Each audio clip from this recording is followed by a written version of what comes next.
CT school bus, there's no mountain high enough so we can climb them all. CT school bus, all the things you need to know about chem, so mysterious, and we're going to learn about nuclear chemistry. CT school bus, all the things you need to know about chemistry. CT school bus, our spreadsheets are strong enough, just like hydrogen. Okay, class, Einstein invited me over for some drinks, so we're going to Einstein's house. Ooh. So it turns out Einstein is taking a long rest, but this is still a great opportunity to learn.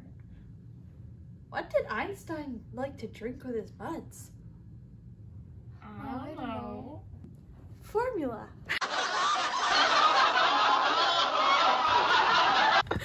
That's a good one, Misty. Follow me. So you guys know mass and you guys know energy, but do you know the Einstein's equation that relates the two? I do. It's E equals mc squared. E equals energy, m equals mass, and c equals the speed of light. Very good. And what's the speed of light? It's 2.9979 times 10 to the 8. Very good. This equation indicates that the mass and energy of an object are proportional. Ooh, so if the system loses mass, It loses energy too, making it an exothermic reaction. whereas if it gains mass, it gains energy and it is an endothermic reaction. Since the constant c squared is such a large number, the smallest changes in mass will have a great effect on the change in energy. You can consider the mass conserved in a chemical reaction when the mass changes are minuscule. Are the mass changes and energy changes in chemical reactions greater than those in nuclear reactions? Not quite. The other way around, actually. Mass changes dealing with radioactive decay are far greater than the mass changes accompanying a chemical reaction like a combustion. How do you find the mass change of a radioactive decay reaction? Well, let's see the reaction with uranium-238 as an example. To find the total mass change, delta M, you take the total mass of the products and subtract the total mass of the reactants. If I add the products' masses and then subtract the reactant masses from the product mass, I get negative 0.0046 grams. Can you tell me what you can conclude based on the value of the mass change? It's exothermic because it lost mass and the number is negative. Correct. In fact, all spontaneous nuclear reactions are exothermic. Now, using Einstein's equation, can you solve the energy change in the nuclear reaction? Well, Einstein's equation is E equals delta mc squared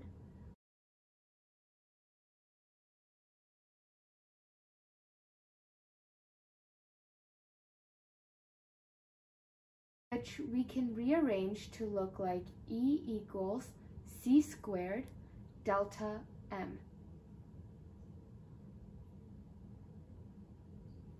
Since we just solved for delta m and c is a constant, this equation is easy peasy. E equals c squared delta m. Now we solve it. We plug in the numbers. C equals 2.9979 times 10 to the 8 meters per second squared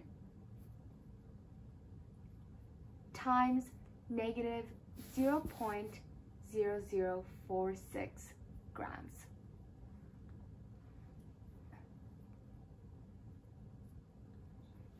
Times 1 kilograms over 1,000 grams.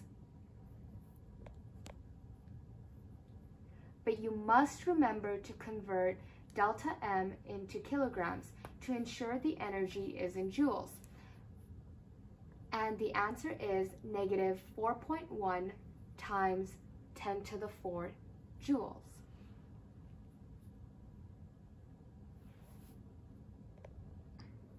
So when the mass change of uranium is negative 0.0046 grams, the energy change is over 400 billion joules per moles of uranium. And since it's negative, it's exothermic and it's releasing energy. Excellent work, class! So now we're going to take a look at nuclear binding energies. Here's a fun fact. So you know how there are nucleons in a nucleus? Well, it turns out that the masses of the individual nucleons are actually greater than the mass of the nucleus. This concept is called the mass defect. We compare the mass of 2 protons and 2 neutrons to the mass of a helium-4 nucleus. You see, there's a difference in mass of 0.038 AMU. This difference is called the mass defect, which is the change in mass between a nucleus and its component. Nucleons in Einstein's equations can be used to determine the nuclear binding energy, which is the energy required to split a nucleus into its component nucleons, and it's based on the change in mass or the mass defect.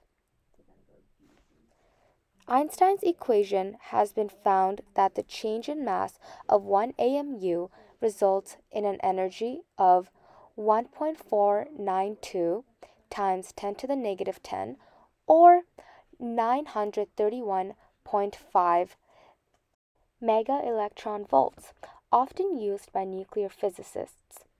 We can use this relationship to look at the binding energy for the helium-4, which has a massive defect of 0.03080 AMU, which is multiplied by 9.31.5 megavolts over 1 AMU, which is the change in mass. You see that helium-4 has a binding energy of 28.30 mega electron volts.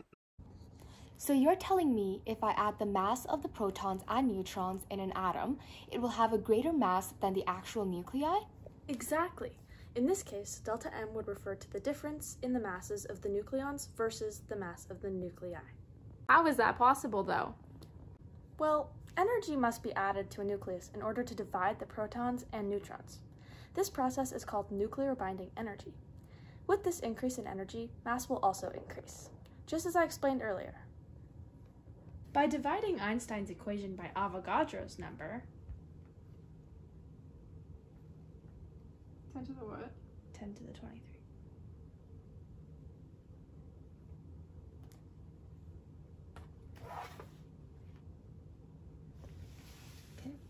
And don't forget to convert mass into kilograms.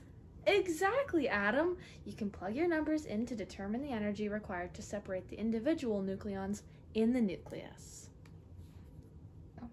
With finding the binding energies, we can determine the binding energy per nucleon, which would allow us to compare different combinations of nucleons and their stabilities. Binding energy per nucleon increases with mass number at first. After reaching iron 56, the binding energy begins to decrease slowly. What does this trend tell us about the most stable nuclei? The nuclei with small or large mass numbers are less stable than the nuclei which are more tightly bound. Do you see any problems with the trend? Well, due to fission, heavy nuclei are also stable nuclei. Hence, they give off energy when they split into 2 nuclei. Plus, more energy is released when 2 tight nuclei combine to make a larger nuclei. Those are definitely 2 very good things to keep in mind with this trend. Well, kids, I hope you learned a lot about my good friend Einstein, but we gotta go. The magic school bus might be leaving soon. Preview.